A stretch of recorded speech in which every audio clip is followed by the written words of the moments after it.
Last class में बेटा हम लोगों ने देखा था कि जो लैम्डा होती है which is equal to h by mv, बोलने का मतलब क्या था कि डी ब्रॉगली के हिसाब से एक पर्टिकुलर पार्टिकल के पास पार्टिकल नेचर तो होगी ही, क्योंकि वो पार्टिकल से बना हुआ है, उसके पास वेव नेचर भी होगी and wavelength is a wave nature, जिसको हम लोग फॉर्मूला से देखें लैम्डा h by mv. तो lambda is basically what, wavelength of an object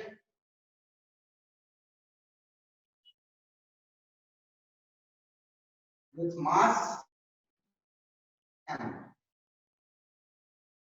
एक ऑब्जेक्ट m है, ओके सॉरी, एक ऑब्जेक्ट है जिसका मास m है, वो वेलोसिटी v से मूव कर रहा है, तो हम लोग उसका वेवलेंथ का फॉर्मूला दे सकते हैं lambda is equal to h by mv, जहां पे h होती है, m होती है मास ऑफ द पार्टिकल और v is the velocity of the particle. Okay, और हम लोगों ने ये भी कि एक पर्टिकुलर मैटर जो होता है उसके लिए वेव नेचर वैलिड होगा यदि वो मैक्रोस्कोपिक ऑब्जेक्ट है, सॉरी यदि वो माइक्रोस्कोपिक ऑब्जेक्ट है। बोलने का मतलब यदि एक पर्टिकुलर ऑब्जेक्ट की साइज यदि छोटी है, काफी छोटी है, बोले तो उसका मास काफी कम है, तभी जो वेव नेचर होती है काफी ज्यादा वैलिड।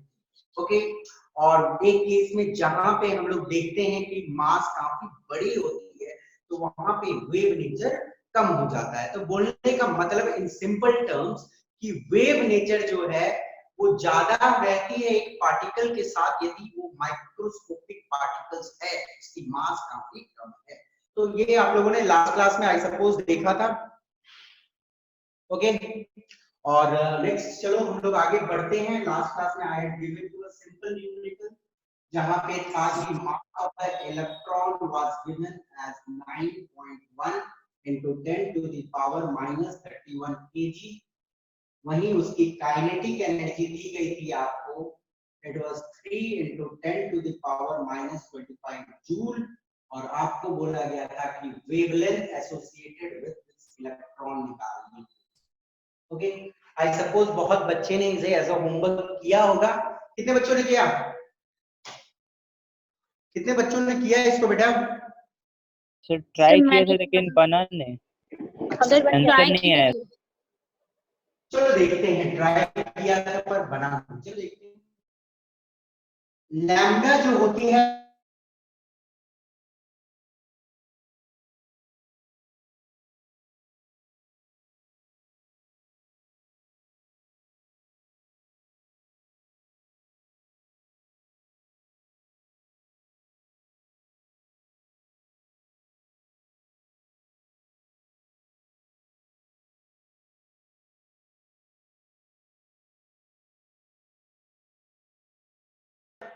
m को क्या किया मैंने, नीचे भेज दिया, 2 को मैंने ऊपर भेज दिया और फिर रूट मार दिया, तो वेलोसिटी आपको मिल जाएगी। ओके, और वेलोसिटी को यदि आप यहां से कैलकुलेट करोगे तो इट विल कम रफली अराउंड 812 मीटर पर सेकंड। ओके, ये आएगी 812 मीटर प्रति सेकंड। फिर हमारे पास v है, तो putting the value of v, putting the value of v in de Broglie equation, de Broglie equation में यदि आप v का वैल्यू डालते हो तो lambda is equal to h by mv। तो लैम्डा h का वैल्यू सबको मालूम होता है, it's 6.626 into 10 to the power minus 34 joule second. और मास ऑफ द इलेक्ट्रॉन, बेटा ये तो इलेक्ट्रॉन दिया ही हुआ था मास ऑफ इलेक्ट्रॉन, तो मास of the electron 9.1 into 10 to the power minus 31 kg into velocity, velocity 812 metre पर सेकंड, 812 मीटर पर सेकंड। ओके, तो लैम्डा निकल जाएगी, आप इसको सॉल्व करोगे तो ये आएगी 896.7 nanometre. Okay, it will be 896.7 nanometre, तो सॉल्व हो जाएगा। तो ये एक पर्टिकुलर मेथड है जो एनसीईआरटी में दिया हुआ है। ओके, तो इस हिसाब से आप बना सकते हो इसको। और इसको बनाने का एक और मेथड है जो शायद आप, क्योंकि इतना बड़ा कैलकुलेशन करने का टाइम आपके पास कॉम्पिटिटिव एग्जाम में नहीं रहेगी, और यदि आपके पास कोई डायरेक्ट मेथड है कि बनाने का, तो आप बना सकते हैं। तो चलो हम लोग देखते हैं कि ये कोई और मेथड से बन सकता है। चलिए, ये वाला सबको समझ आया कि नहीं बेटा? जल्दी हाँ या ना, जल्दी समझ आया सबको कि नहीं समझ आया? यस सर, समझ आ गया। समझ आ गया सर। अब देखो, इसी न्यूमेरिकल को मैं कोशिश करता हूं और एक मेथड आपको बताने का, उससे बनाएंगे जहां पे एक फॉर्मूला को हम लोग डिराइव करेंगे। Suppose an electron is accelerated from rest through a potential of V, ठीक है ना? अब क्या किया गया, बोला जा रहा है सपोज एक इलेक्ट्रॉन को, मैं पहले एक फॉर्मूला डिराइव कर रहा हूं, बाद में ये यूज करता हूं, ठीक है? सपोज एन इलेक्ट्रॉन, एक इलेक्ट्रॉन को मैं क्या कर रहा हूं, जो रेस्ट पे पड़ा हुआ है उसको मैं एक्सेलरेट कर रहा हूं through a potential of V। मैंने दो प्लेट लगाया, एक पॉजिटिव और एक नेगेटिव, ठीक है ना? और एक इलेक्ट्रॉन को बीच में रखा है जो रेस्ट पे है, और जब मैं सर्किट को ऑन करता हूं, इन दोनों के बीच में मैंने V का पोटेंशियल लगाया, ठीक है? तो ऑब्वियसली ये इलेक्ट्रॉन है, नेगेटिव चार्ज है, तो ये भागेगा पॉजिटिव प्लेट की ओर, सबको मालूम है ये चीज। तो इसके अंदर में एक क्या आएगी, काइनेटिक एनर्जी आएगी, क्योंकि ये मोशन में आएगा, और energy posed on basis of motion is called kinetic energy. Okay, इसमें मोशन आएगी और उस मोशन के तहत जो एनर्जी आएगा दैट इज काइनेटिक एनर्जी। तो यहाँ पे हम बोल सकते हैं कि इसके पास जो काइनेटिक एनर्जी आएगी, आप सभी को मालूम है, जिससे आपने पढ़ा है, gain in energy is equal to work done. सबने पढ़ा है, ये पढ़ा है ना? यस और no? Yes, gain sir. In energy is equal to one work done. तो kinetic energy will be equal to work done. यहाँ पे काइनेटिक एनर्जी का फॉर्मूला क्या होता है बेटा? Half mv square. और इलेक्ट्रिकल वर्क का फॉर्मूला क्या होता है, मैंने आप लोगों को बताया था, charge into potential. Electrical work का फॉर्मूला होता है charge into potential, charge into potential, that is electrical work. Got it? अब देखिएगा, मैं क्या करता हूं, दोनों साइड को 2m से इंटू करता हूं, multiplying both side by 2m। 2m से दोनों साइड को मैं इंटू करता हूं, तो 2m into half mv square is equal to 2m ev। कोई दिक्कत किसी को? नहीं, 2 कट जाना चाहिए, 2 कट जाना चाहिए, क्या आ जाएगा? m square v square, m square v square is equal to 2m ev। आप सभी को मालूम है मास इनटू वेलोसिटी क्या होती है? जल्दी बताओ, मास इनटू वेलोसिटी क्या होता है फटाक से? मोमेंटम। तो मैं इसको लिख सकता हूं मोमेंटम स्क्वायर। मैं इसको मोमेंटम स्क्वायर लिख सकता हूं कि नहीं लिख सकता हूं? Yes, sir. Yes, sir. mv square, इसको मैं लिख सकता हूं, this one is mv the whole square, और mv the whole square can be written as momentum square, p square. Momentum को शॉर्ट में p लिखते हैं, ठीक है ना? p square is equal to 2mev, ठीक है ना? या p को हम लोग लिख सकते हैं momentum is equal to 2mev का रूट। Okay, understood? ये तो मोमेंटम आ गई। अब मैं इस इक्वेशन को रिप्लेस करता हूं in de Broglie equation. De Broglie का इक्वेशन सबको मालूम है। डी ब्रॉगली क्या बोलता है? As per de Broglie, lambda is equal to h by mv। इसको हम लोग लिख सकते हैं which is equal to h by p, लिख सकते हैं कि नहीं? mv is momentum, linear momentum, और p के जगह पे मैं क्या लिख दूंगा? h by root over 2m ev लिख सकता हूं बेटा, इन्हें लिख सकता हूं t के जगह में Yes. Root over 2m ev यहां पे डाले हैं, मैं ये वाला आ गया यहां पे, ओके 2m ev। तो देखो ये लैम्डा का कौन कौन सा फॉर्मूला आप लोग यूज कर सकते हो, और फर्दर e इंटू v क्या है बताओ तो, e इंटू v क्या है, work done. e into v क्या है, is equal to kinetic energy है कि नहीं है।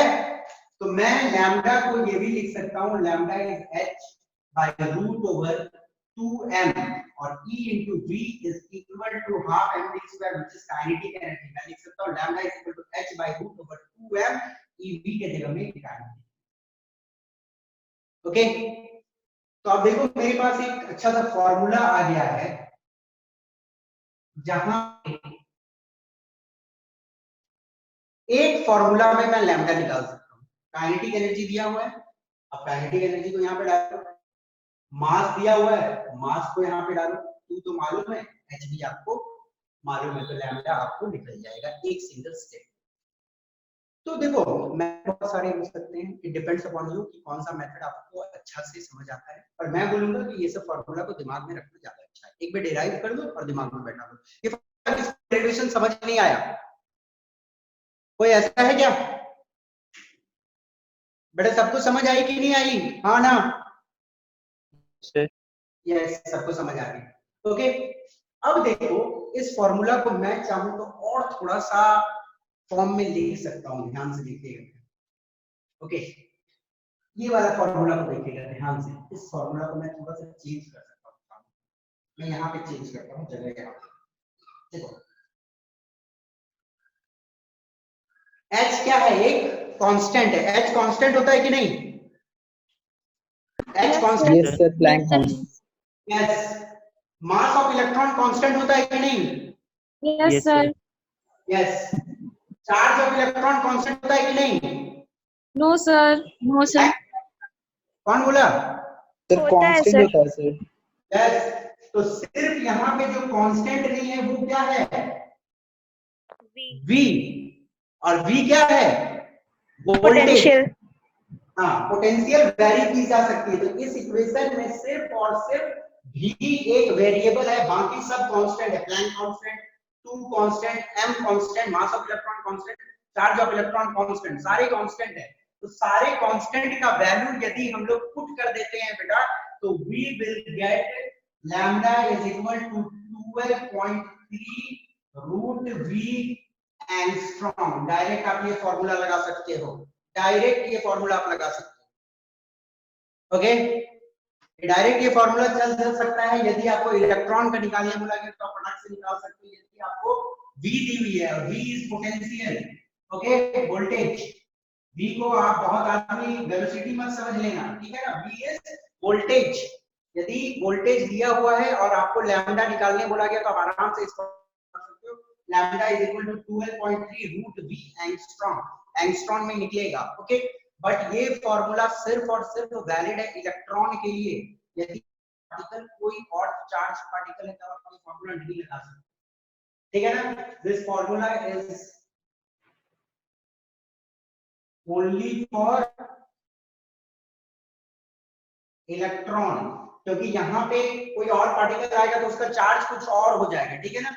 यदि कोई और पार्टिकल है तो ये फॉर्मूला होगा h by root over 2m cube v, q मतलब उस पार्टिकल का चार्ज, और इलेक्ट्रॉन के केस में ये फॉर्मूला चल सकता है, और कोई पार्टिकल के केस में ये फॉर्मूला मत लगा देना, दिमाग में रखना only for electron. Okay, is this clear to everybody. Okay, आगे बढ़ते हैं। एनी प्रॉब्लम ये स्लाइड में तो आप मुझसे पूछ सकते हो, मैं 1 मिनट का टाइम दे रहा हूं। आज काफी गर्मी है, किसी को कोई प्रॉब्लम, एनीबॉडी कि आगे बढ़ूं, नो सर, कोई प्रॉब्लम। आगे बढ़े, ठीक है ना।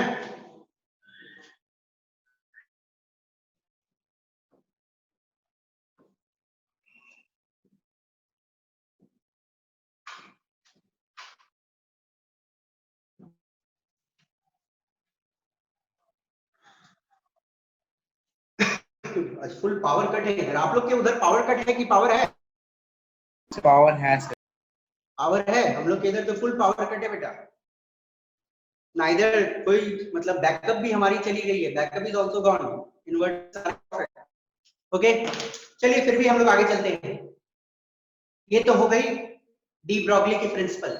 अब हम लोग नेक्स्ट देखने का थोड़ा ध्यान से देखिएगा, बड़ा ही मजेदार प्रिंसिपल है, बड़ा मजेदार प्रिंसिपल है।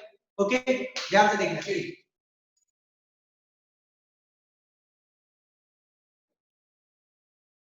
Heisenberg uncertainty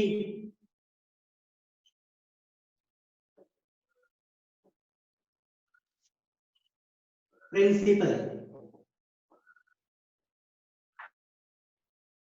we are going to deal with a principle जो बहुत इंपॉर्टेंट है एटम के मॉडल को समझने के लिए, and principle is known as Heisenberg uncertainty principal.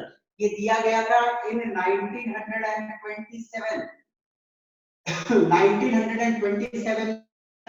Heisenberg, इनका पूरा नाम था वर्नर हाइसेनबर्ग। देखो ये बड़ा ही एक अच्छा सा प्रिंसिपल दिए थे। अभी तक हमें ये मालूम है, क्या मालूम है, बोह्र ने बोला था कि इलेक्ट्रॉन एक पर्टिकुलर रेडियस में घूमेगा। ये हमें मालूम है, बोह्र ने बोला था कि इलेक्ट्रॉन एक पर्टिकुलर रेडियस में घूमेगा, और जिस रेडियस में इलेक्ट्रॉन घूमेगा उसे हम कैलकुलेट कर सकते हैं। हम लोगों ने कैलकुलेट किया था बोह्र के फॉर्मूला से, आप सभी को मालूम होगा। ओके और साथ में बोह्र ने क्या किया था, इलेक्ट्रॉन जिस पाथ में घूमेगा उसका रेडियस तो उन्होंने कैलकुलेट कर ही लिया था, और साथ में वेलोसिटी भी कैलकुलेट कर लिया था। एक पर्टिकुलर ऑर्बिट में वेलोसिटी क्या होगा कैलकुलेट किया था कि नहीं किया था बोर्ड ने, हाँ या ना? Yes sir. किया था, ठीक है। पर हाइसेनबर्ग ने क्या बोला, सुनो ध्यान से, मैं लिख रहा हूं हाइसेनबर्ग ने क्या बोला।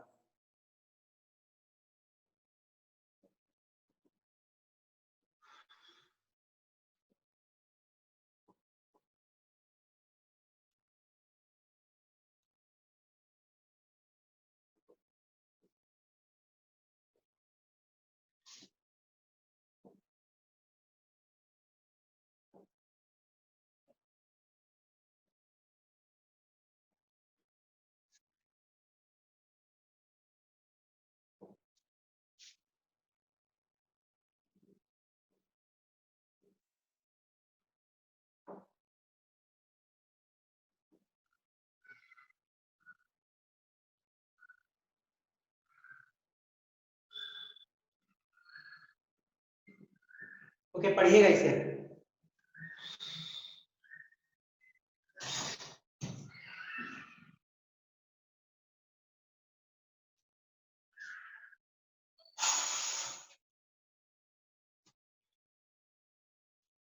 बेटा ध्यान से पढ़िएगा इसे, ठीक है। क्या लिखा हुआ है, हाइसेनबर्ग ने डायरेक्ट शब्दों में बोल दिया कि ये इम्पॉसिबल है। हाइसेनबर्ग ने बोला कि एक इलेक्ट्रॉन का, ध्यान से सुनिएगा, हाइसेनबर्ग ने क्या बोला कि एक इलेक्ट्रॉन का पोजीशन और मोमेंटम, मोमेंटम बोले तो क्या होती है, momentum is equal to mass into velocity. Mass तो कांस्टेंट ही रहता है, मैं वेलोसिटी को पकड़ रहा हूं तो velocity is very, okay, mass of electron तो कांस्टेंट ही रहता है। तो ध्यान से सुनिए, हाइसेनबर्ग ने क्या बोला, एक इलेक्ट्रॉन का एग्जैक्ट पोजीशन और एग्जैक्ट मोमेंटम बोले तो एग्जैक्ट वेलोसिटी को आप एक साथ साइमल्टेनियसली, मतलब एक साथ कभी भी नहीं निकाल सकते हो, कभी भी नहीं, इम्पॉसिबल। हम पहले पढ़े थे इलेक्ट्रॉन एक पर्टिकुलर जगह में घूम रही है, एक पर्टिकुलर सेल में जो फिक्स्ड है, जिसको कैलकुलेट किया जा सकता है, और उसमें वेलोसिटी क्या है वो भी कैलकुलेट किया जा सकता है। पर हाइसेनबर्ग ने पूरा उलटफेर कर दिया एटम का दुनिया में। क्या उलटफेर किया, उन्होंने बोला कि ये इम्पॉसिबल है कि आप एक साथ एग्जैक्ट पोजीशन और एग्जैक्ट मोमेंटम एक इलेक्ट्रॉन का निकाल लो, ये कभी नहीं हो सकता। मतलब हाइसेनबर्ग ने यहाँ पे साइंस के लिमिटेशन का बात किया। बहुत सारे साइंटिस्ट उस जमाने में बोले कि हो सकता है कि अभी हमारे पास टेक्नोलॉजी की कमी है, हमारे पास इतने मॉडर्न इक्विपमेंट्स नहीं है कि हम इलेक्ट्रॉन का ये चीज मोमेंटम और पोजीशन को मेजर कर पाए, पर समय जैसे ही आगे बढ़ेगा मॉडर्न इक्विपमेंट्स आएंगे और हम लोग मेजर कर सकते हैं। पर वर्नर हाइसेनबर्ग ने बोला कि ये टेक्नोलॉजी की कोई बात नहीं है, this is not the thing of technology, technology की कोई कमी की कोई बात नहीं है, टेक्नोलॉजी जितना भी आगे बढ़ जाए फिर भी मेजर कर सकते हो, ये साइंस की लिमिटेशन है। क्यों? उन्होंने बोला कि इलेक्ट्रॉन जिस सिस्टम में प्लेस्ड है वो कुछ प्लेस्ड है, वो उसका इनहेरेंट फॉल्ट है, वो उसका इंटरनल फॉल्ट है कि आप मेजर कर ही नहीं सकते हो, और उसका उन्होंने मैथमेटिकल प्रूफ दिया। ओके, और वो मैथमेटिकल प्रूफ क्या था हम लोग देखते हैं। ओके, बहुत भयंकर झटका मिला, नील बोर का थ्योरी भयंकर झटका, फेल हो गया प्रिंसिपल आने के साथ। चलो देखते हैं हाइसेनबर्ग ने क्या बोला। एक इक्वेशन दिया, mathematical equation Heisenberg, it's delta x dot delta p is greater than equal to h by 4 pi। एकदम हड़बड़ाने की जरूरत नहीं है, इक्वेशन पहला बार देख रहे हो, मैं समझा रहा हूं।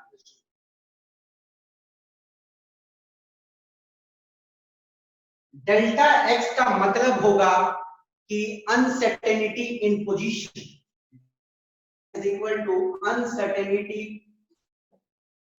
in position।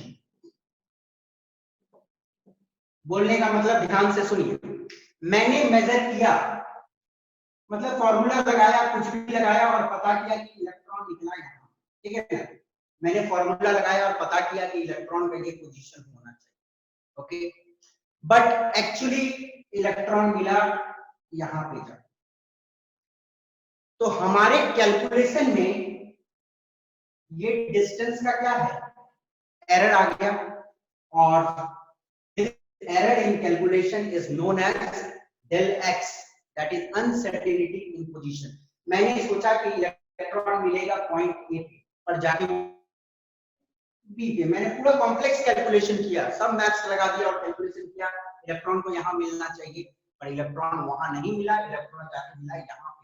तो मेरा मेजरमेंट में ये वाला डिफरेंस आ गया ना, तो जो डिफरेंस आया मेरे मेजरमेंट में, I will call it error in my measurement, या अनसर्टेनिटी इन मेजरमेंट, या uncertainty in position of electron.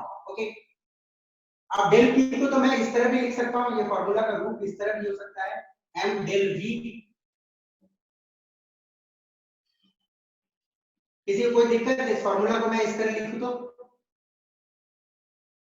This momentum होती है मास इनटू वेलोसिटी। मास तो इलेक्ट्रॉन का बदलता नहीं है, वो तो लगभग फिक्स रहता है, जो भी मोमेंटम में बदलाव आती है वो वेलोसिटी के कारण आती है। तो मैं इसको लिख दिया m डेल v, कोई दिक्कत नहीं होनी चाहिए, ठीक है ना, अंडरस्टूड। तो ये फॉर्मूला हो गया delta x dot m del v, mass into change in मतलब एरर इन वेलोसिटी, क्योंकि वेलोसिटी में ही एरर आएगी, मास में तो एरर नहीं आ सकती है कैलकुलेशन में, is greater than equal to h by 4 pi। अभी डेल्टा v क्या है यहाँ पे, चलो देखते हैं। Delta v is uncertainty in velocity, और उसी तरह आप डेल्टा p को बोल सकते हो अनसर्टेनिटी इन मोमेंटम। मानो मैंने बहुत सारे फॉर्मूला को लगाया और इलेक्ट्रॉन का वेलोसिटी निकाला 100 मीटर पर सेकंड, पर सचमुच में वो था 102 मीटर पर सेकंड। तो मेरे कैलकुलेशन में कितना का एरर है सर? 2 मीटर पर सेकंड। 2 मीटर पर सेकंड का एरर है। मैंने बहुत मैथ लगाया, हर चीज लगा दिया, हमें मिला इलेक्ट्रॉन का वेलोसिटी 100 मीटर प्रति सेकंड, मानो मिला ये, पर एग्जैक्टली वो था 102 मीटर पर सेकंड। पर मेरे कैलकुलेशन में क्या है, एरर आ गई, और कितनी की एरर है, 2 मीटर पर सेकंड को, उसी को हम बोलेंगे delta v, that is uncertainty in velocity.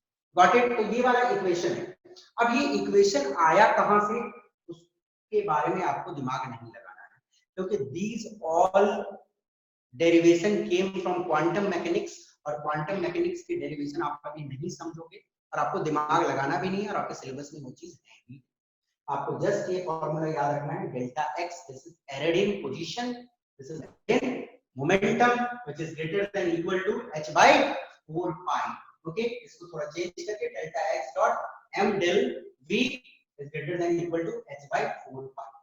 अब उन्होंने प्रूव कैसे किया ये चीज, मैंने लास्ट क्लास में आपको बताया था, साइंस बहुत चीज हम एक चीज हमें नहीं बता सकता है कि हम कहाँ से आए हैं और कहाँ जाएंगे, कभी भी हमें नहीं पता। किसने हमें इस धरती पे भेजा, मरने के बाद हम कहाँ जाएंगे, ये साइंस पता करता है। जितने भी मॉडर्न इक्विपमेंट आपके पास, तो वो साइंस की लिमिटेशन है।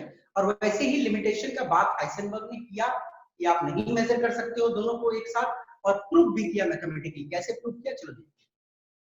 मानो मैं लिखता हूं, इसी फॉर्मूला को मैं लिख रहा हूं, ठीक है। Delta is greater than equal to h by 4 pi, और p को मैं नीचे लाता हूं, ठीक है ना।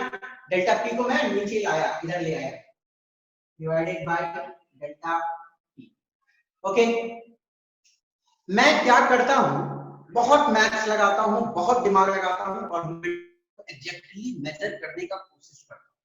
और जब मैं एग्जैक्टली उसको मेजर करने का कोशिश करूंगा, तो मैं क्या करूंगा, डेल्टा p को क्या करूंगा, एरर जो है डेल्टा p, यदि मैं कोई चीज को एग्जैक्टली मेजर करने का कोशिश करूंगा, तो जो एरर इन इसका कैलकुलेशन है या अनसर्टेनिटी इन मोमेंटम जीरो के आसपास पहुंच जाएगा। मानो मेरे कैलकुलेशन में कोई एरर नहीं है, तो मेरे कैलकुलेशन में एरर किसके नजदीक है, जीरो के आसपास है। ओके, बहुत अच्छा कैलकुलेशन किया, बहुत दिमाग लगाया, और मोमेंटम में एरर को जीरो करने का कोशिश। ओके, अब मानो मैं मोमेंटम के एरर को जीरो कर रहा हूं, और यहाँ पे मैं फिर डाल रहा हूँ h by 4 pi into 0। Okay, अब कोई भी चीज को यदि जीरो से डिवाइड किया जाता है तो क्या आता है, इंफिनिटी। Yes, very good. कोई भी चीज को यदि आप जीरो से डिवाइड करते हो तो आती है इंफिनिटी। तो ये वाली डेल p को मैं यदि टेंड्स टू जीरो करता हूं, और एरर इन मोमेंटम को मैं जीरो करने का कोशिश करता हूं, तो देन डेल x की एरर जो रहेगी वो टेंड्स टू क्या हो जाएगा, इंफिनिटी हो जाएगा। मतलब मैं इसको मेजर करने का कोशिश किया एग्जैक्टली, तो एरर इन पोजीशन जो आएगी वो कितनी आ जाएगी, अनंत एरर आ जाएगी, इंफिनिटी एरर हो जाएगी। तो कैलकुलेट होगी क्या, नहीं होगी, कोई बात ही नहीं है। सिमिलरली यदि मैं डेल एक्स को मैं क्या करता हूं, डेल पी को रखता हूं उधर का उधर, डेल पी को उधर का उधर रखता हूं, डेल एक्स को नीचे ले जाता हूं, is greater than equal to h by 4 pi del x, ठीक है ना। मैं डेल एक्स को क्या करना कोशिश करता हूं, जो उसका पोजीशन है उसके एरर को जीरो करने की कोशिश करता हूं, पोजीशन में एरर को जीरो करने की कोशिश करता हूं, तो मोमेंटम में एरर जो हो जाता है वो क्या हो जाता है, infinity. Infinity. Error in momentum tends to infinity. लो निकालो, एगो को अच्छे से मेजर करने गए तो दूसरा एरर अनंत एरर आ गया, मतलब इतना बड़ा, मतलब अनंत समझ रहे हो, बहुत बड़ा एरर आ गया। तो क्या दोनों साथ में मेजर हो पाएगा कभी भी, कितना भी मॉडर्न इक्विपमेंट आ जाए दुनिया में, No, sir. नहीं हो सकता है। तो नील बोर ने कैसे बोल दिया, कहां से मेजर कर दिया, नील बोर एक ही ऑर्बिट में रेडियस को भी अच्छे से मेजर कर रहा है, वेलोसिटी को भी अच्छे से मेजर कर रहा है। नील बोर का थ्योरी हो गया खत्म, मार खा गई नील बोर की थ्योरी। ओके, तो चलो हम लोग देखते हैं इस स्लाइड में, किसी को कोई दिक्कत नहीं होनी चाहिए, बहुत ब्यूटीफुली एक्सप्लेन, कोई दिक्कत, No, sir. No, sir. फिर से repeat, no No, sir. No.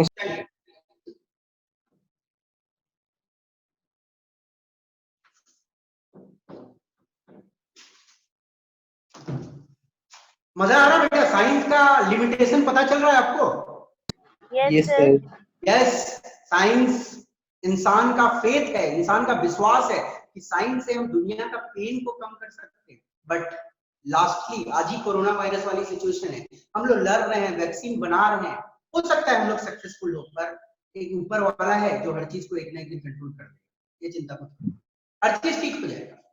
And we will meet in offline class, जल्दी मिलेंगे हम, चिंता की कोई बात नहीं। चलिए, ये तो हो गई कहानी।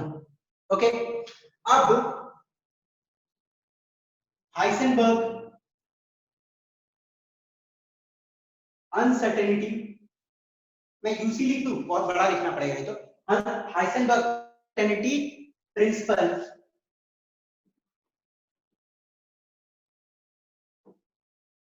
ruled out the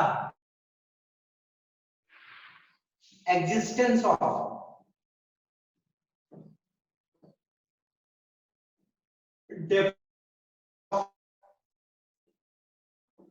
electron and similar properties.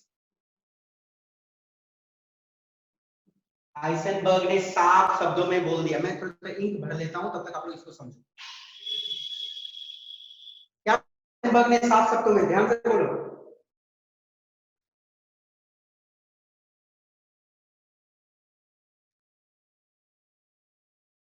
बेटा कोई बोलो क्या हुआ।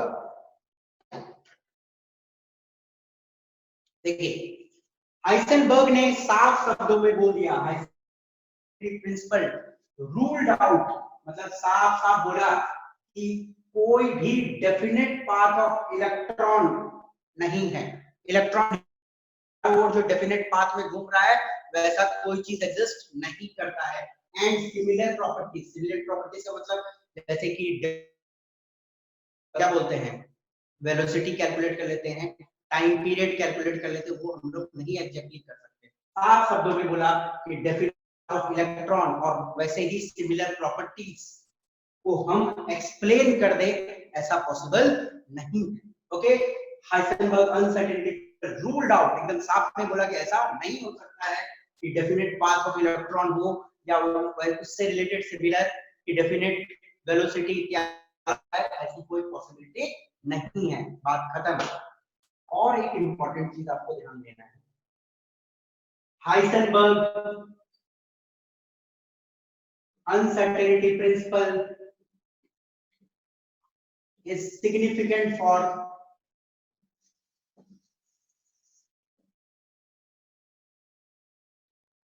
microscopic bodies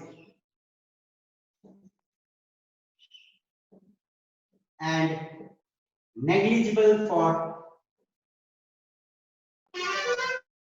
macroscopic object। जिस प्रकार डी ब्रॉगली का प्रिंसिपल, सिर्फ और सिर्फ माइक्रोस्कोपिक बॉडीज को अच्छे से वैलिडिटी देता था कि वे प्रॉपर्टी माइक्रोस्कोपिक ऑब्जेक्ट्स में ज्यादा होते हैं, उसी प्रकार हाइसेनबर्ग ने बोला, मतलब हाइसेनबर्ग का जो थ्योरी था वो बहुत अच्छे से वैलिड था माइक्रोस्कोपिक बॉडी के केस में, बट वही माइक्रोस्कोपिक ऑब्जेक्ट के केस में जो अनसर्टेनिटी आ रही थी वो नेग्लिजिबल आ रही थी। Got it? समझे बात को? हाइसेनबर्ग की principal is applicable very good for microscopic bodies like electron, proton, neutron, उन सब के बारे में हम अच्छा से लागू करते हैं वहां पे, और हाइसेनबर्ग का प्रिंसिपल वहां पे चलता है कि एग्जैक्टली पोजीशन और मोमेंटम को आप मेजर नहीं कर सकते हो, बट बड़े बड़े बॉडीज लाइक बस, ट्रेन या एक बड़ा पत्थर फेंके, उन सब के केस में हाइसेनबर्ग की अनसर्टेनिटी प्रिंसिपल जो है वो नेग्लिजिबल रिजल्ट देती है, उतना एरर नहीं आता है बड़े बॉडीज के केस में। समझ गए बात को? तो बड़े बॉडीज के केस में हाइसेनबर्ग की प्रिंसिपल जो है उतनी वैलिड नहीं है, बट माइक्रोस्कोपिक केस में वो बहुत ज्यादा वैलिड है। और इसको हम लोग समझेंगे विद अ स्मॉल न्यूमेरिकल, ठीक है? एक न्यूमेरिकल हम लोग बनाएंगे जिससे हमारी ये आइडिया क्वाइट क्लियर हो जाए। एक बॉल है, ठीक है ना? देयर इज अ बॉल, उसका मास दिया हुआ है 40 ग्राम, ठीक है? और दिया हुआ है कि वो मूव कर रहा है with the speed of 45 meter पर सेकेंड, और it is possible to measure velocity within a range of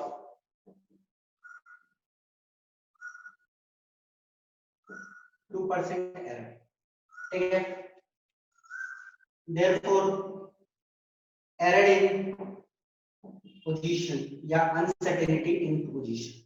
question को समझ लो, एक बॉल है, उसका मास आपको दिया हुआ है 40 ग्राम, आपको उसका स्पीड दिया हुआ है, एग्जैक्ट स्पीड दिया हुआ है 45 मीटर पर सेकंड, और बोला है कि यदि आप उसके वेलोसिटी को मेजर करो तो आप मेजर कर सकते हो विद इन आ 2% एरर, मतलब आपके कैलकुलेशन में 2% एरर आ ही जाएगा यदि आप कैलकुलेट करते हो। तो बोला गया है कि एरर इन पोजीशन, उसके पोजीशन को जब आप मेजर करते हो तो कितना एरर आएगा। तो बेटा यदि यह इस सम को हम लोग बनाएं तो इन सिंपल हम लोग देखते हैं delta x dot delta p is greater than equal to h by 4 pi। हम लोगों ने देखा है। ओके, अभी ये हाइसेनबर्ग की अनसर्टेनिटी, ये इक्वेशन हम लोगों ने देखा अभी। आपके दिमाग में है कि नहीं ये इक्वेशन? Yes no? तो हम लोग क्या करेंगे, निकालने बोला है हम लोग क्या, एरोडिन पोजीशन, तो हम लोग को निकालना है डेल, ठीक है ना। तो हम लोग डेल पी तो नहीं यूज कर सकते, यहाँ पे एम डेल वी यूज करते हैं। ओके, क्योंकि वेलोसिटी की एरर है। तो del x dot m del v is greater than, calculation करने के लिए हम लोग इक्वल टू साइन यूज कर सकते हैं। Okay, greater than equal to use करो या इक्वल टू यूज कर सकते हैं, equal to h by 4 pi। Got it? अब आपको यहाँ पे क्या बोला गया है, जो आप वेलोसिटी मेजर करोगे उसमें 2% का एरर आएगा। ओके, तो एरर इन वेलोसिटी का बात हम 2% का 45 मीटर पर सेकंड का, तो ये आ जाती है 90 by 100। तो ये कितनी आ जाएगी, 0.9 मीटर पर सेकंड। 2% एरर आ रही है तो मतलब 0.9 मीटर पर सेकंड का एरर आएगा मेरा वेलोसिटी के कैलकुलेशन में। तो अब मैं क्या करता हूँ, डेल एक्स डालता हूँ। डेल एक्स, पहले एक काम करता हूँ, subject of formula, del x is equal to h by 4 pi m del v, यही है। तो डेल एक्स मेरा निकल जाएगा यहाँ से। तो h का वैल्यू हम लोग पुट करेंगे 6.626 into 10 to the power minus 34 joule second, ठीक है। 4 into pi का वैल्यू सबको मालूम होता है 3.142। मास का वैल्यू क्या लिखेंगे बोलो तो? 40 खाली 40? No sir, 40. 40 into 10 to the power minus 3 kg लिखना पड़ेगा बेटा, ऐसा ही यूनिट में बनाना है ना, है कि नहीं? यस। तो आपको 40 into 10 to the power minus 3 into error in velocity कितना आया है 0.9, ये वाला kg हो जाएगा, into 9 मीटर पर सेकंड। Okay, got it? आप इसको जब आप कैलकुलेट करते हैं, ठीक है ना, मैं कैलकुलेशन, अब इतना बड़ा कैलकुलेशन तो, but I have got the answer, मैं मतलब आपको आंसर डायरेक्टली बता रहा हूँ। यदि आप इसको कैलकुलेट करते हो तो रफली आएगी बेटा 1.10 to the power minus 33 yes meter. It will come 1 to the power minus 33 meter. अब मुझे एक बात बताओ बेटा कि ये एरर क्या बहुत बड़ा एरर है? 10 to the power minus 33, ये एरर क्या बहुत बड़ा एरर है? No बहुत sir. छोटा, बहुत छोटा एरर है। इतना छोटा एरर है कि आप इस एरर को नेग्लेक्ट कर सकते हैं कि नहीं? आराम से कर सकते हैं। तो बोलने का मतलब, अनसर्टेनिटी प्रिंसिपल को मैंने 40 ग्राम के बॉल पे लगाया। 40 ग्राम एक बहुत बड़ा मास होता है compare to microscopic masses. Microscopic mass क्या होती है, -32 ऐसे उसकी मास होती है। तो 40 ग्राम का वेरी बिग मास, ये एक मैक्रोस्कोपिक ऑब्जेक्ट है, एक बड़ी ऑब्जेक्ट है। तो बड़ी ऑब्जेक्ट के केस में जो एरर आता है वो बहुत कम आता है, और उन एरर को इजीली नेग्लेक्ट किया जा सकता है। और नेग्लेक्ट कर दोगे तब भी आप मान सकते हो कि मतलब प्रिंसिपल यहाँ पे नहीं। ओके, समझ गए? तो हाइसेनबर्ग की अनसर्टेनिटी प्रिंसिपल इनसिग्निफिकेंट है, लागू नहीं कर सकते हो in case of macroscopic object, क्योंकि एरर जो आती है काफी कम आती है, दैट कैन बी नेग्लेक्टेड। किसी को इस न्यूमेरिकल में कोई दिक्कत? No sir. No sir. Yes, चलो आगे बढ़ते हैं।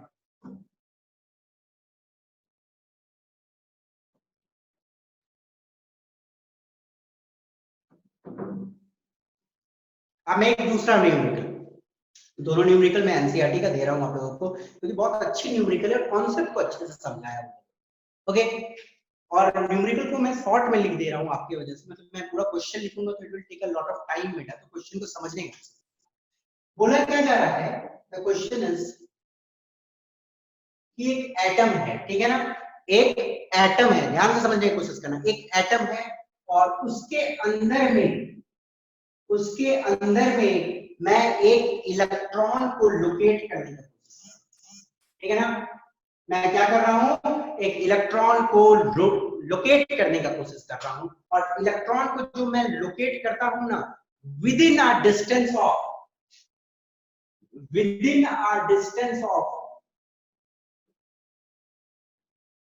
1 एंगस्ट्रॉम।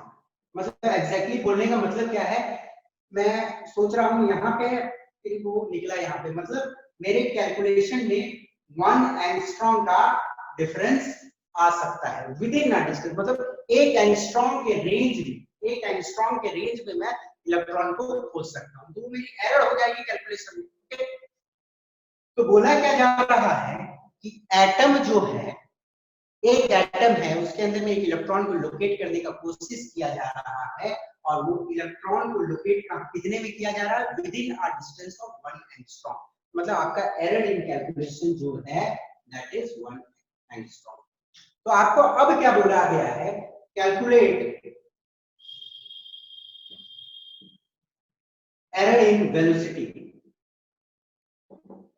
कैलकुलेट कर सकते हो बेटा, थोड़ा सा ट्राई करो, मैं पानी पीता हूँ, एकदम तो हालत खराब है, बहुत गर्मी है, ठीक है, तो प्लीज थोड़ा सा जल्दी देखो, ट्राई करो।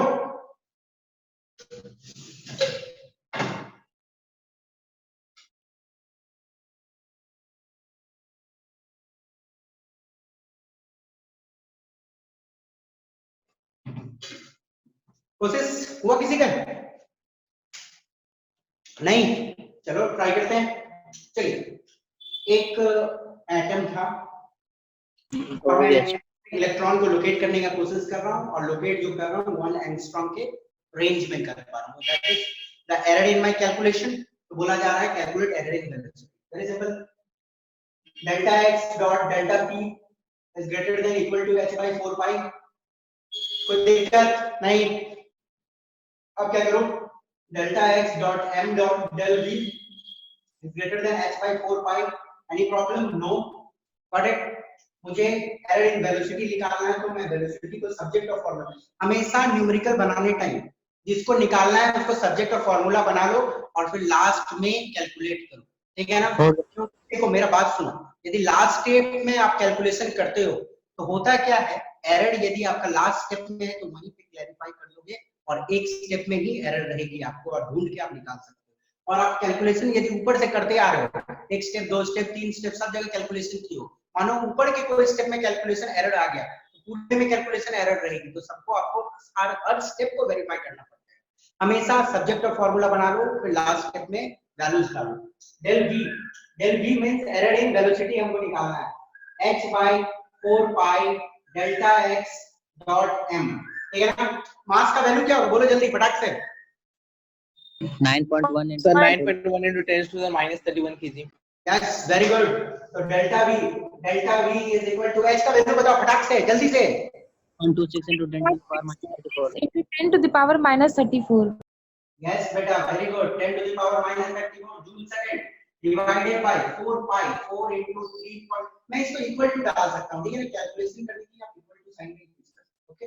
तो इक्वल टू गया 4 into 3.142 delta x। Error in position क्या लिखेंगे, बोलो, 1 angstrom. Yes, sir. Actually the question minus 10 meter. बेटा क्वेश्चन में है ना 0.1 एंगस्ट्रॉम, ठीक है ना, तो 0.1 ही लेंगे, तो 0.1 into 10 to the power minus 10 meter, okay, meter में कन्वर्ट करना पड़ेगा।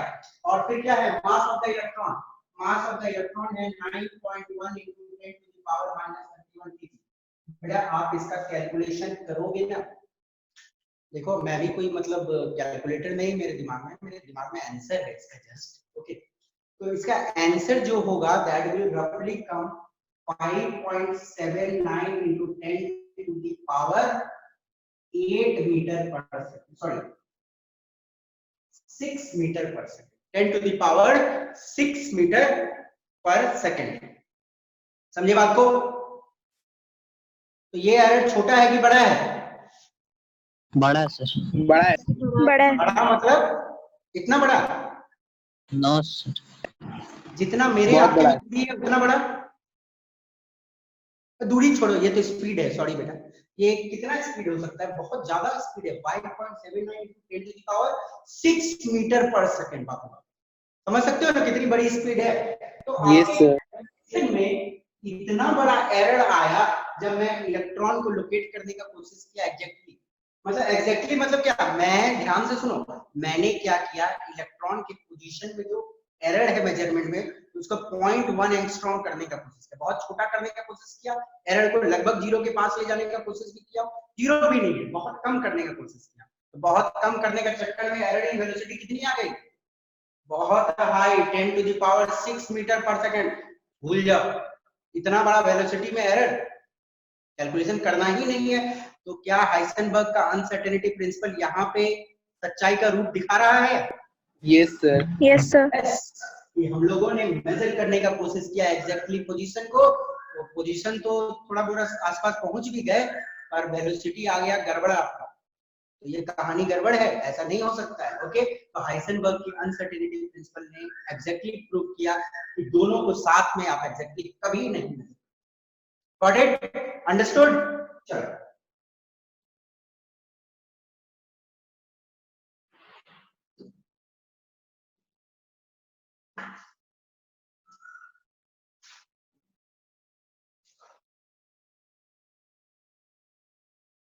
चलिए,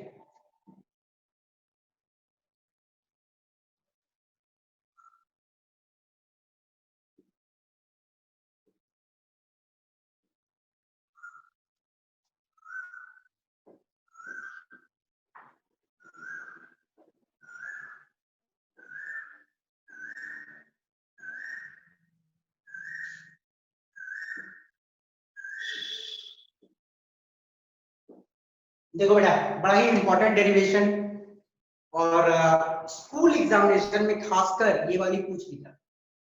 ओके, स्कूल एग्जामिनेशन में खासकर ये पूछा जाता है। ओके, तो बड़ा ध्यान से देखना है इसको, इंपॉर्टेंट क्वेश्चन है। Impossibility of an electron in the nucleus of an atom. हम लोग हाइसेनबर्ग अनसर्टेनिटी प्रिंसिपल से ये प्रूव कर सकते हैं कि इलेक्ट्रॉन कभी भी न्यूक्लियस के अंदर में पाया नहीं जा सकता है। आप सभी को मालूम है इलेक्ट्रॉन वैसे भी न्यूक्लियस के अंदर में नहीं होता है, पर क्या आप प्रूव कर सकते हो इस चीज को कि इलेक्ट्रॉन कभी भी न्यूक्लियस के अंदर में नहीं होगा? तो हम लोग इसको प्रूव करेंगे। न्यूक्लियस समझ लो ना बेटा, न्यूक्लियस में कौन कौन रहता है? Proton and neutrons. Proton and neutron. नहीं रहता है।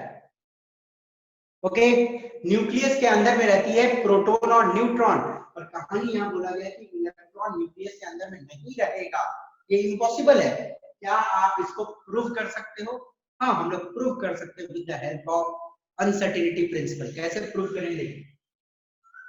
सपोज करो ये न्यूक्लियस है, सपोज करो न्यूक्लियस इतनी बड़ी नहीं होती है, पर इस न्यूमेरिकल को समझने के लिए आपको ये सपोज करना पड़ेगा, ठीक है? सपोज करो ये, ठीक है, मैंने क्या किया, इलेक्ट्रॉन को लोकेट किया कि इलेक्ट्रॉन है यहाँ पे, ठीक है ना?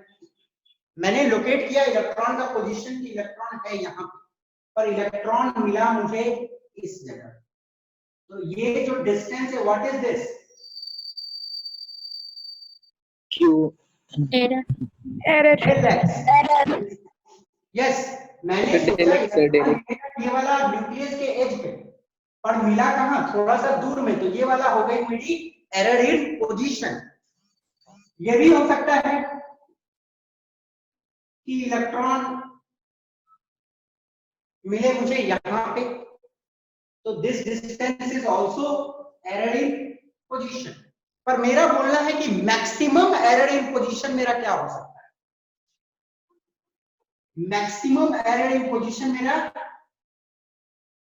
मैंने सोचा वो एक कोना पे मिलेगा और वो मिला दूसरे कोना पे, मतलब एग्जैक्टली डायमीटर के दूसरा कोना पे, है कि नहीं? मैक्सिमम एरर यही होगी कि नहीं होगी? हाँ ना? Yes, sir. Yes, Yes, sir. Electron इस कोना पे मिलेगा पर मिला मुझे इस कोना पे। This one is the maximum error जो पॉसिबल है मेरे कैलकुलेशन में आने का। This is the maximum error जो आ सकती है मेरे calculation, that is del x. आप सभी को मालूम है radius of nucleus is roughly equal to 10 to the power minus 15 meter. मैं एटम का नहीं बात कर रहा हूं, मैं न्यूक्लियस का बात कर रहा हूं। न्यूक्लियस का जो रेडियस होता है ना, इट्स रफली 10 to the power minus 15 meter. Okay, तो एरर इन पोजीशन क्या होगी, विल बी रफली equal to 2 into 10 to the power minus 15 meter. कोई दिक्कत? No, sir. 2 क्यों? डायमीटर है ना, रेडियस का दुगना। अब मुझे एक बात बताओ बेटा कि इतना छोटा 10 टू द पावर माइनस 15 को मैं 2 से इंटू करूं या 1 से इंटू करूं, कोई ज्यादा डिफरेंस आएगा क्या? No, sir. No, sir. 0.0000001 0.000 कितना सारा 0, 15 का 0 पे 2, ठीक है ना, कोई ज्यादा डिफरेंस नहीं है, तो मैं 2 को इग्नोर कर सकता हूं। इग्नोर, मैं 2 को क्या किया, इग्नोर कर दिया। तो डेल एक्स को मैं मान सकता हूं रफली 10 to the power minus 15 meter की। मान सकता हूं कि नहीं मान सकता हूं? हाँ ना? Yes, हाँ sir. बोलिए या ना बोले, मानू कि नहीं मानू? Yes, sir. Yes, मान sir. सकते हैं। 2 into 10 to the power minus 15 या 1 into 10 to the power minus 15 एक ही रिजल्ट आएगी, लगभग सही। तो ये हो गई एरर इन पोजीशन। ओके, अब चलो हम लोग लगाते हैं हाइसेनबर्ग की uncertainty principle. Del x dot m del v is greater than equal to h by 4। ठीक है,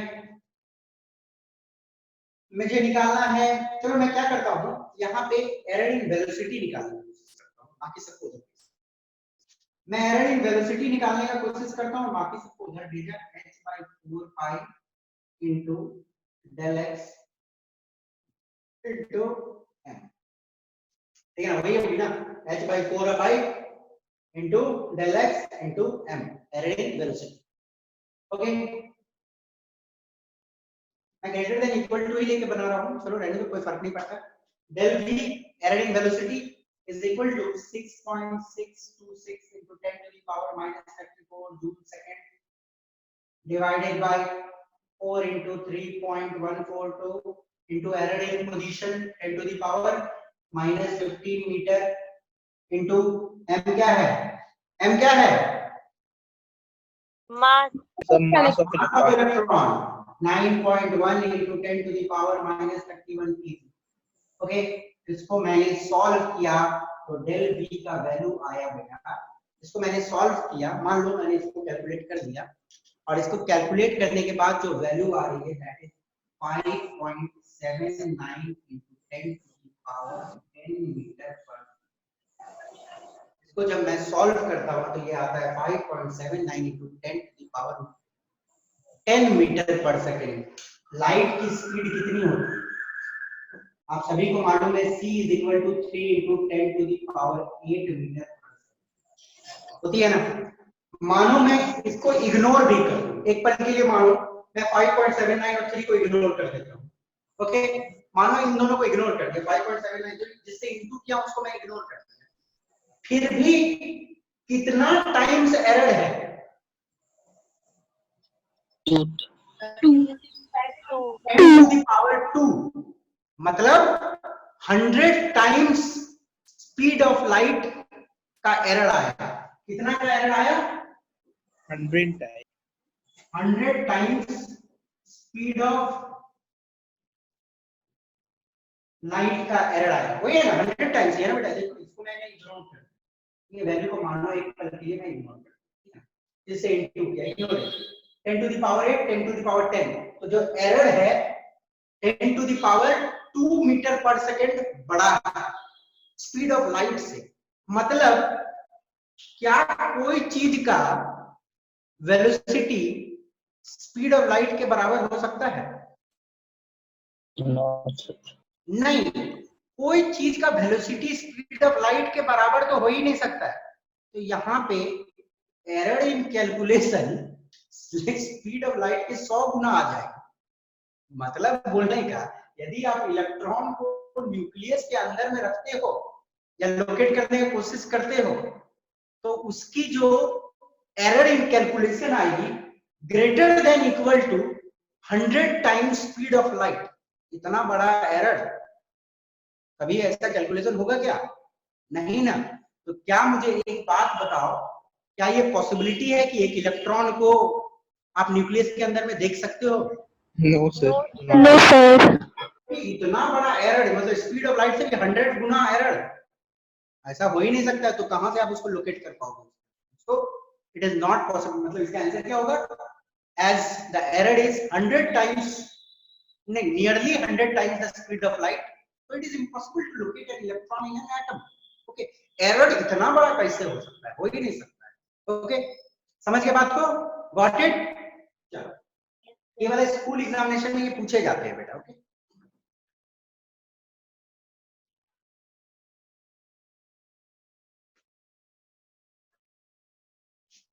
इस चैप्टर का जो नेक्स्ट टॉपिक में स्टार्ट करने वाला था, 2 मिनट में पानी पी लेता हूं।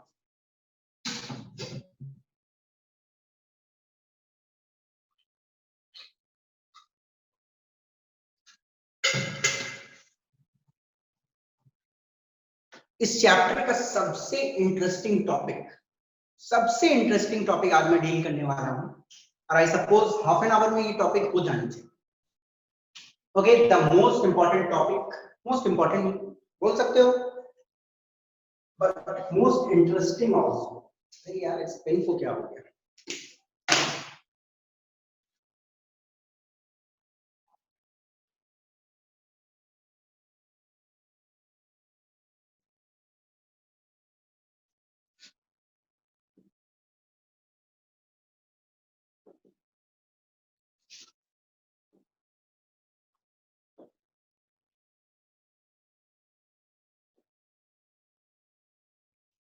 ओके, ये जो मॉडल एटम का है, ठीक है ना, द मोस्ट मतलब इंटरेस्टिंग बोलो तो आपके सिलेबस में। पर होता क्या है, बच्चे जब नॉर्मली इसको स्टार्टिंग में पढ़ते हैं तो 5 मिनट 10 मिनट उन्हें लगता है कि क्या है, अजीब सा चीज, उनको लगेगा कि तो बहुत हार्ड है। पर बेटा मेरा बोलना है कि आप 10 मिनट होल्ड रखो और पेशेंस रखो और इस टॉपिक को पूरा पढ़ो, और जब इस टॉपिक को आप पूरा पढ़ लोगे तो आपको समझने में बहुत आसानी होगी और बहुत इंटरेस्टिंग भी लगेगा। ओके, बस पेशेंस रखना है पूरे टॉपिक के दौरान। Got it? और इसको जब समझ लोगे आप तो एटम की जो व्यू है वो टोटली बदल जाएगी। कि अभी तक 9th 10th में जो एटम के बारे में पढ़ा है वो तो बदल जाएगी, कहीं ना कहीं अभी तक भी बहुत हद तक बदलते और बदलेगी। Got it?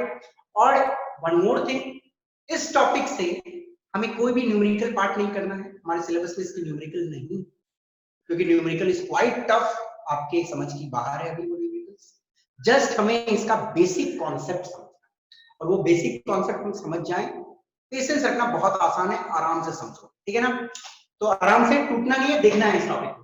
Quantum mechanical model of an atom, ये जो मॉडल आई एटम की, उससे पहले मैं एक वर्ड आप लोगों को समझाऊंगा, दैट इज मैकेनिक्स। एक वर्ड समझ लो, मैकेनिक्स।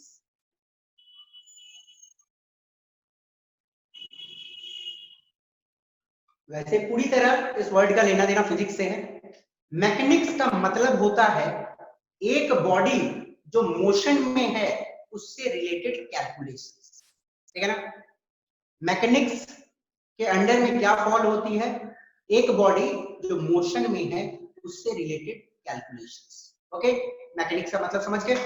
अब बोलने का मतलब है कि साइंस के स्टार्टिंग के दिनों में, जब साइंस एकदम अपने स्टार्ट के दिनों में था, तो एक बॉडी जो मोशन में रहती थी और उस मोशन में रहने के कारण उस पे जो जो कैलकुलेशंस हम लोग करते थे उसको हम लोग करते थे with the help of Newton's law. Okay, और उन न्यूटन्स लॉ को हम लोग बोलते थे न्यूटोनियन मैकेनिक्स, ठीक है ना? न्यूटन के कुछ लॉज के मदद से जो हम लोग एक बॉडी मोशन में है उस पे जो कैलकुलेशंस करते थे उसको हम लोग बोलते थे न्यूटोनियन मैकेनिक्स, ठीक है ना? और क्लासिकल मैकेनिक्स भी उसको बोल रहे हैं।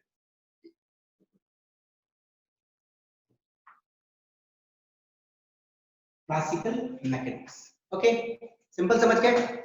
जो बॉडी मोशन में है उस पे जो कैलकुलेशंस करते हैं वो करते थे स्टार्टिंग के दिनों में न्यूटन के लॉज से, that's why this is known as Newtonian mechanics, ठीक है? न्यूटन के जो लॉज थे, या बोलो तो न्यूटन के जो मैकेनिक्स थे, उसके अपने एडवांटेज भी थे, उनके अपने डिसएडवांटेज भी थे। समय जैसे साइंस आगे बढ़ता चला गया तो उसके डिसएडवांटेज हमें पता चल गया।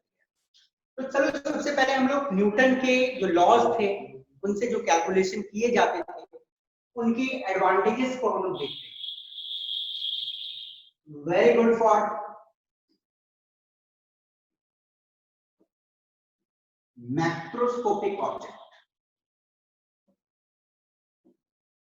न्यूटन का लॉ लगाओ अब बड़े बड़े चीजों में, बस, ट्रेन, पत्थर, बॉल, देखो उसका निकालो आप लोग, वेलोसिटी निकालो, उसका स्पीड निकालो, उसका डिस्टेंस ट्रेवल निकालो, बहुत अच्छे से न्यूटन के नियम से निकल जाता है। माना न्यूटन के नियम सब होते हैं, तो v is equal to u plus at, है ना, s equal to ut plus half at square, v square is equal to u square plus 2as, ये सब इक्वेशन ऑफ मोशन जो थे वो मैक्रोस्कोपिक ऑब्जेक्ट्स के केस में बहुत अच्छे से रिजल्ट देते थे। ओके, बड़े बड़े चीजों के केस में अच्छा रिजल्ट मिलता था। बट वहीं समय जैसे आगे बढ़ा, इलेक्ट्रॉन का जब खोज हुआ 1897 में, तो इलेक्ट्रॉन भी तो मोशन में रहती है। ओके, उस केस में न्यूटन का लॉ लगाया गया और इलेक्ट्रॉन के ऊपर कैलकुलेशन किया गया, तो फेल हो गया न्यूटन का law. Fails when applied two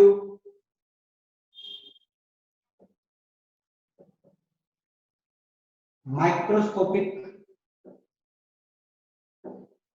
objects या बॉडीज में। अब देखो बेटा, इलेक्ट्रॉन भी एक बहुत बेसिक एंटिटी है। केमिस्ट्री में आने के बाद सभी को पता चल गया कि यदि चीजों के प्रॉपर्टी को अच्छे से समझना है तो इलेक्ट्रॉन के सारे प्रॉपर्टीज को अच्छे से समझना है।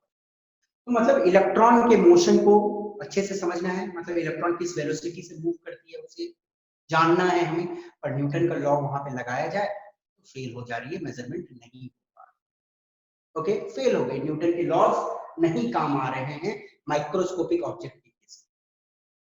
और तीसरा एक बात, ignores the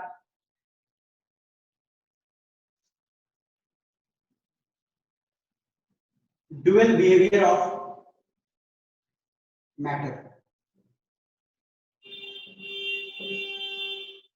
ignores the dual behaviour of matter बोले तो न्यूटन मैटर को सिर्फ पार्टिकल की तरह ट्रीट करता। ओके, न्यूटन मैटर को वेव नेचर के रूप में नहीं मानता था। हम लोगों ने ये पढ़ा है कि मैटर का ड्यूअल बिहेवियर होता है, एक पार्टिकल बिहेवियर, एक वेव बिहेवियर, दोनों होती है। न्यूटन ने अपने कैलकुलेशन में सिर्फ और सिर्फ पार्टिकल बिहेवियर लगाया। Got it? तो इनका थ्योरी तो मार खाना ही था। समय जैसे ही आगे बढ़ा, हम लोग 19वीं सेंचुरी में जैसे ही एंटर किए, ये नीड का जरूरत पड़ा, ये जरूरत पड़ने लगा कि इलेक्ट्रॉन या बोलो तो माइक्रोस्कोपिक ऑब्जेक्ट के सारे मोशन वाले प्रॉपर्टीज को मेजर किया जाए। ओके, बोलने का मतलब इलेक्ट्रॉन के मैकेनिक्स को समझना जरूरी था, या इलेक्ट्रॉन के मोशन से रिलेटेड कैलकुलेशन हमें करने थे, तो एक नया मैकेनिक्स का रिक्वायरमेंट पड़ा, या बोला गया कि नए सेट ऑफ लॉज का आप जरूरत है जो इन सब का कैलकुलेशन कर पाए। तो एक नए सेट ऑफ लॉज आए और उन लॉज को बोला गया क्वांटम मैकेनिक्स। तो क्वांटम मैकेनिक्स क्या है आपको समझ आ गई? वो नियम जो बहुत अच्छे से माइक्रोस्कोपिक बॉडीज पे लागू हो जाए, या बोलो तो माइक्रोस्कोपिक बॉडीज के मोशन से रिलेटेड कैलकुलेशन को करने के लिए क्वांटम के नियम काफी अच्छे थे। Got it?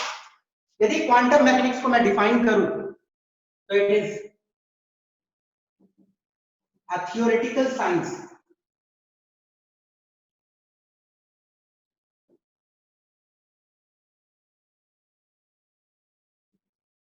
that deals with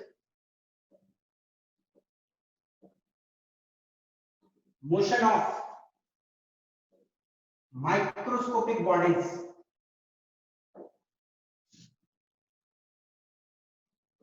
having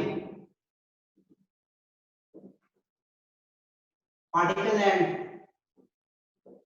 wave nature. हम लोगों ने ये अभी प्रूव कर दिया है कि हाइसेनबर्ग की अनसर्टेनिटी प्रिंसिपल और डी ब्रॉगली की प्रिंसिपल ये बता रहा है कि माइक्रोस्कोपिक बॉडीज के पास पार्टिकल और वेव नेचर दोनों प्रेजेंट होते हैं। ओके, और माइक्रोस्कोपिक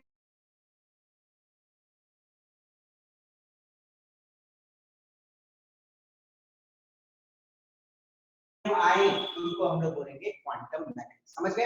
ये थ्योरेटिकल साइंस है जो डील करता है motion of microscopic bodies. Got it? Microscopic bodies का कैलकुलेशन को बढ़िया से करने के लिए जो जरूरत पड़ेगा नियम, वो क्वांटम मैकेनिक्स। ओके, और क्वांटम मैकेनिक्स का सबसे बड़ा खासियत क्या है ये समझ लो। It is applicable for macroscopic bodies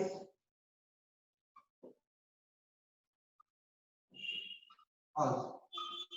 समझे बेटा मेरी बात को? क्वांटम मैकेनिक्स माइक्रोस्कोपिक बॉडीज का तो बहुत अच्छे से कैलकुलेशन दे ही रहा था, पर साथ में मैक्रोस्कोपिक बॉडीज मतलब जो बड़े बड़े ट्रेन, बस, पत्थर, उन सब का भी कैलकुलेशन कर रहा था, तो एकदम ठीक रिजल्ट वही मिल रहा था जो न्यूटन के मैकेनिक्स से मिल रहा है। मतलब quantum mechanics is equally valid in case of macroscopic and microscopic bodies. तो एक ऐसा नियम हमारे पास आ गया जो न्यूटन के मैकेनिक्स को या न्यूटन को नियम को रिप्लेस कर सकता है, और छोटे बॉडीज, बड़े बॉडीज दोनों के केस में अच्छी रिजल्ट दे सकते। समझ आ गया क्वांटम मैकेनिक्स क्या होता है? सबको समझ आया? Yes no? Yes no? Yes, sir. Quantum mechanics सबको समझ आया? यस नो बोलो जल्दी। Yes, sir. चलो ठीक है, अब चलो हम लोग आगे देखते हैं। बेटा बोर्ड आपको क्लियर दिख रहा है ना? Yes, sir. Yes, sir. ये थोड़ी लाइट की इशू है।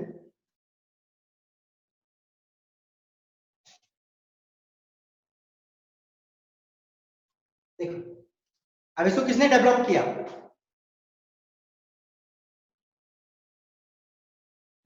Developed by Werner Heisenberg and Erwin Schrodinger in 1926। बेटा this is as per your NCERT, ठीक है ना? ये एनसीईआरटी के आधार पे है कि क्वांटम मैकेनिक्स जो है वो डेवलप किया गया था एरविन स्क्रॉडिंजर और वर्नर हाइसेनबर्ग के द्वारा इंडिपेंडेंटली 1926 में। बट ऐसी बात नहीं है, बहुत सारे और साइंटिस्ट थे जैसे मैक्स बॉर्न का काफी कंट्रीब्यूशन था क्वांटम मैकेनिक्स के डेवलपमेंट में, पर हमें कोई मतलब नहीं है, उतना डेप्थ में हमें जाना ही नहीं। तो यदि आपसे एग्जाम में पूछा जाए तो आप बस वर्नर हाइसेनबर्ग और एरविन स्क्रॉडिंजर 1926, क्योंकि आपके वो एनटीए वाले एनसीईआरटी को फॉलो करेंगे, ठीक है? मैक्स बॉर्न की कंट्रीब्यूशन थी, आप अपने दिमाग में रख लो, यदि ऑप्शन में रहे तो आप उसको, ठीक है? तो ये developed by Werner Heisenberg and Erwin Schrodinger in 1926। तो ये तो कहानी हो गई। चलो अब हम लोग देखते हैं स्क्रॉडिंजर का इक्वेशन। वर्नर हाइसेनबर्ग का तो थ्योरी हम लोगों ने देख लिया, क्या थ्योरी इसका। स्क्रॉडिंजर का इक्वेशन क्या है वो हम लोग समझते हैं, और मेनली स्क्रॉडिंजर की इक्वेशन क्वांटम मैकेनिक्स को डेवलप करने में बहुत मदद किया था, और हम लोग देखेंगे व्हाट इज स्क्रॉडिंजर, ठीक है? सर हाँ बेटा। सर ये क्वांटम मैकेनिक्स इससे पहले ही आ गया था, अनसर्टेनिटी प्रिंसिपल तो पहले ही आ गया था। बेटा देखो हाँ दिया तो गया था पहले, एक मतलब साथ में डेवलपमेंट चल रहा है। Got it? वर्नर हाइसेनबर्ग का 1927 में आया था, मतलब साथ में डेवलपमेंट चल रहा है। ओके, इंडिविजुअली मैंने लिखा ना कि अलग अलग डेवलपमेंट चल रहे थे। ठीक है। अब देखिएगा स्क्रॉडिंजर इक्वेशन बड़ा मजेदार, मस्त। द स्क्रॉडिंजर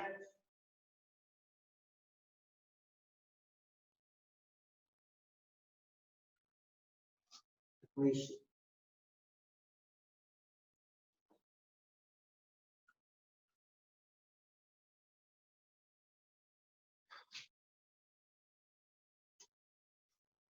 यदि लाइट थोड़ी कम हो जाए तो कोप अप कर लेना बेटा, because there is full power failure in this area. Okay, मेरी तो हालत खराब है, और आप समझ पा रहे हो ना, कोई दिक्कत तो नहीं हो रही मेरे एंड से? No sir. नहीं। द स्क्रॉडिंजर इक्वेशन,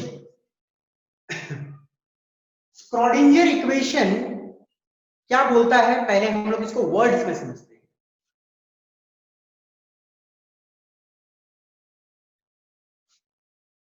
पढ़िए।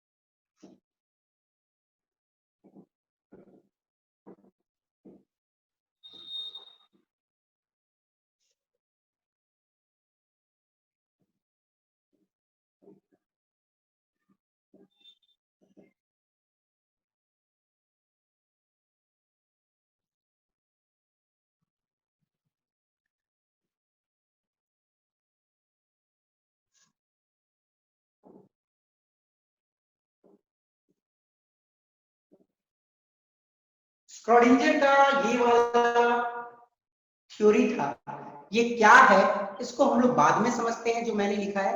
पहले मैं एक सिचुएशन आपके सामने में डालता हूं, उस सिचुएशन को आप समझने की कोशिश करो। सपोज करो आप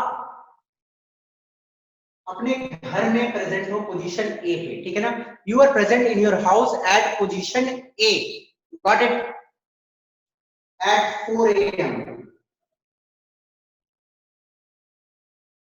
बेटा 1 मिनट आप लोग होल्ड करना थोड़ा सा प्लीज, मैं थोड़ा ये कर रहा हूँ, पॉज कर।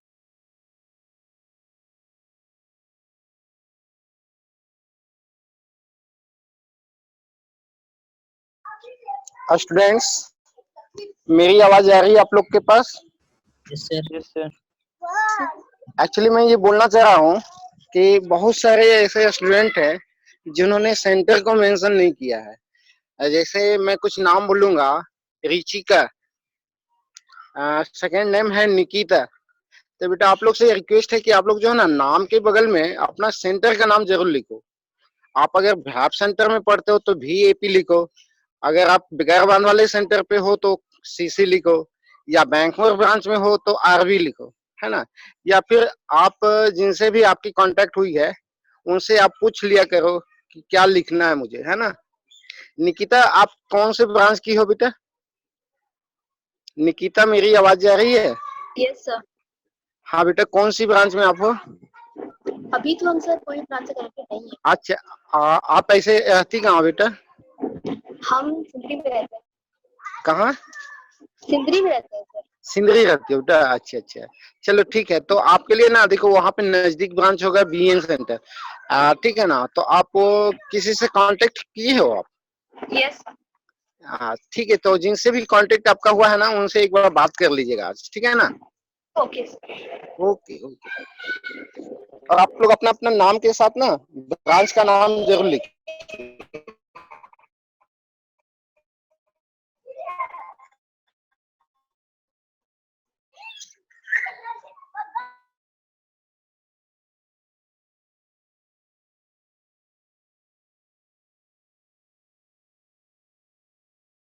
सर आपने अनम्यूट किया हुआ है।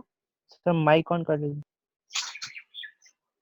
ओके, मानो आप अपने घर पे प्रेजेंट हो 4 बजे, ठीक है ना, 4 PM लिखता हूं, ठीक है ना, सुबह के 4 बजे तो सब घर पे रहते हैं। 4 PM पे आप अपने घर पे हो पोजीशन ए पे। फिर अचानक आपको मन किया कि मैं घर से निकलता हूं, तो आप घर से निकले और आधे घंटे बाद पहुंचे पोजीशन बी पे 4:30, ठीक है।